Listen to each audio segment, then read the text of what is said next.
Friends, today is Saturday, May 24, 2025. I want to read to us just two verses from the amazing chapter of Leviticus. We did a whole summer on Leviticus last summer. Wow. This summer we're doing the top 10, the 10 commandments, 10 summer weeks, and 10 commandments. So that'll be a straightforward way to lay out the plan of our work this summer together. But I want to start with Leviticus 23, which you may remember from last summer, was the chapter where God laid out a lot of the festivals of the Lord. And so here we go, 23, 1 and 2. The Lord spoke to Moses and said, "Speak to the Israelites and say to them, these are the appointed festivals of the Lord that you shall proclaim as holy convocations, my appointed festivals." The rest of the chapter lays them all out, the festival of Passover, the festival of weeks, and so on. In this one chapter, God creates a calendar of celebrations to help mark milestone moments in his story with Israel, right? That we would talk about milestones.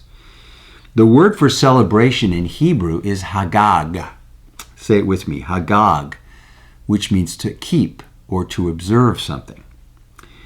There were extended festivals like first fruits and weeks to celebrate yearly harvests, God's regular provision. Those happened every year.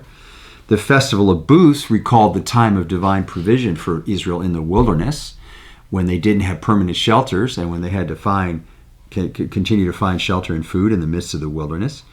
The protection, the supply that happened there for 2 generations, for 40 years. There were special days in the calendar, like the Day of Atonement, that called to mind God's loving heart and his forgiveness. And then there was the weekly Sabbath, which recalled the gift of time with our Creator, with all of its many joys and opportunities and responsibilities. As well as the rescue from Egypt, because we're reminded that they should take a day of rest because there were once slaves that didn't get to take a day. God is the source of both life and freedom. Isn't that wonderful? The Sabbath reminds us of both of those things. Now, milestones can be literal places that recall God's blessings, or they can be moments in time. And that's what we learned today, that order our lives and souls toward gratitude, anticipation, and hope. They can help us look back with gratitude, look forward with hope. And so it's good to have a rhythm to your life, to your calendar, that involves these pauses to celebrate milestones. Some in the story of God's work with God's people. We do that through the church, and some just God's work in our own lives. Let's take a moment and pray. Lord, help us to mark our time in thanks and gratitude, recalling your blessings. May we live in a holy rhythm.